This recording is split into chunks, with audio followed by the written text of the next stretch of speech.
तो आपने खाया है क्या ओस्मानिया बिस्किट? और ओस्मानिया बिस्किट खाने के लिए आपको बिल्कुल भी हैदराबाद जाने की ज़रूरत नहीं है, क्योंकि इसे आप कुछ आसान इंग्रेडिएंट से घर पे ही बना सकते हैं। तो चलिए मैं बताती हूँ आपको कि ओस्मानिया बिस्किट कैसे बनाते हैं। तो सबसे पहले हमें लेना है मेज़रमेंट, जो भी है मैं आपको कैप्शन में मेंशन कर दूँगी। तो सबसे पहले मैंने लिया है मैदा, और मैदा हमें पैकेट वाला ही इस्तेमाल करना है, खुला मैकेट मैदा नहीं लेना है, क्योंकि उससे हमारा आउटकम अच्छा नहीं आता है। इसके बाद मैंने लिया था 2 चम्मच बेसन, थोड़ा सा इसी में मिक्स किया था। और इसके बाद मैंने लिया था मिल्क पाउडर। मिल्क पाउडर में मैंने करीब छोटा जो 10 रुपये वाला पैकेट आता है वो यूज़ किया है, वो पूरा एक पैकेट मैंने इसमें डाला था। इसके बाद करीब 2 चम्मच मैंने लिए हैं कस्टर्ड पाउडर, और इसके बाद मैंने इसमें ऐड किया है बेकिंग पाउडर और बेकिंग सोडा। बेकिंग पाउडर और बेकिंग सोडा भी हमारा ज़्यादा पुराना नहीं होना चाहिए, न्यू ही होना चाहिए, और अच्छी तरीके से पैक्ड वाला यूज़ करना है हमें।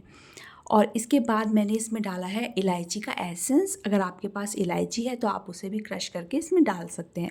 मैंने थोड़ा सा एसेंस यूज़ किया है। इसके बाद दूसरे पैन में ये ड्राई इंग्रेडिएंट हमने एक में मिक्स करके साइड में रख लिए हैं।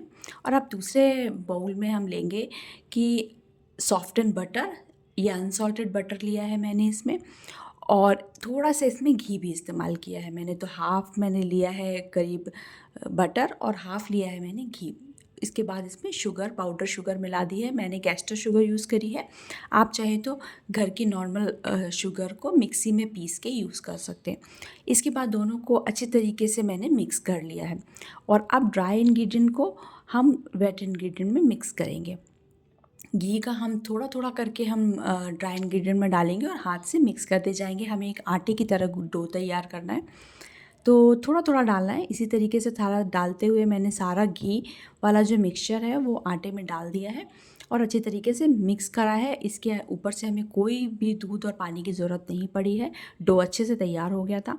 और अब मैंने लिया है क्लिंग रैप, और सारा डो उस क्लिंग रैप करके मैं फ्रिज में सेट होने के लिए इसको रखूँगी। अच्छी तरीके से क्लिंग रैप कर देंगे, जिससे कि जब हम 10-15 मिनट बाद इसको निकालेंगे तो इसका जो बटर है, घी है, वो अच्छे से सेट हो जाएगा। और अब हम इसको काट सकते हैं या तो बेल सके, हम कोई भी शेप दे सकते हैं। तो मुझे फ्रिज में रख कर फिर नाइफ से काटा हुआ जो शेप है वो बहुत अच्छा लगता है। तो मैंने क्लिंग रैप करके इसको फ्रिज में रख दिया था 10-15 मिनट के लिए।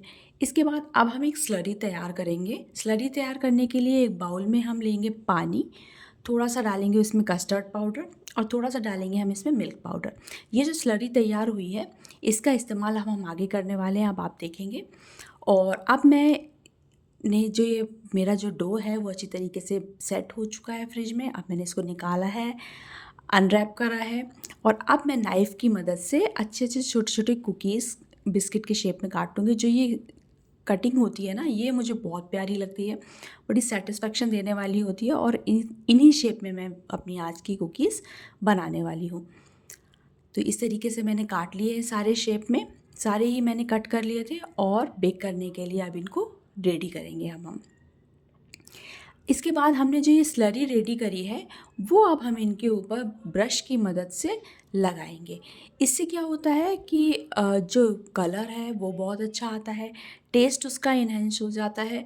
और यही जो ओस्मानिया बिस्किट जो हम बना रहे हैं, इनकी यही एक खासियत है कि इसके ऊपर जो ये हम स्लरी लगाते हैं ना, इससे जो इसका टेस्ट निकल के आता है ना, यही स्पेशल खासियत होती है ओस्मानिया बिस्किट की। अगर आप हैदराबाद गए हैं और आपने इनको खाया है तो आप जानते होंगे कि इनकी रिचनेस और इनका टेक्सचर, उनका टेस्ट कैसा होता है।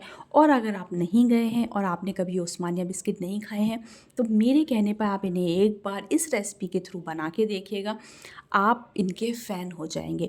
और ये इतने अच्छे, इतने टेस्टी, इतने क्रंची बनते हैं कि मुंह में घुल जाने वाले बनते हैं कि आपको अगर एक बार खा लिया तो आप बार बार बार बार बार बार आपको बनाने का इनको मन करेगा। तो ये देखिए, मैं आपको दिखा रही हूँ कि कितने परफेक्टली दिख रहे हैं, कितने अच्छे कुक हुए हैं। और आप इन्हें गैस पे भी आराम से बना सकते हैं।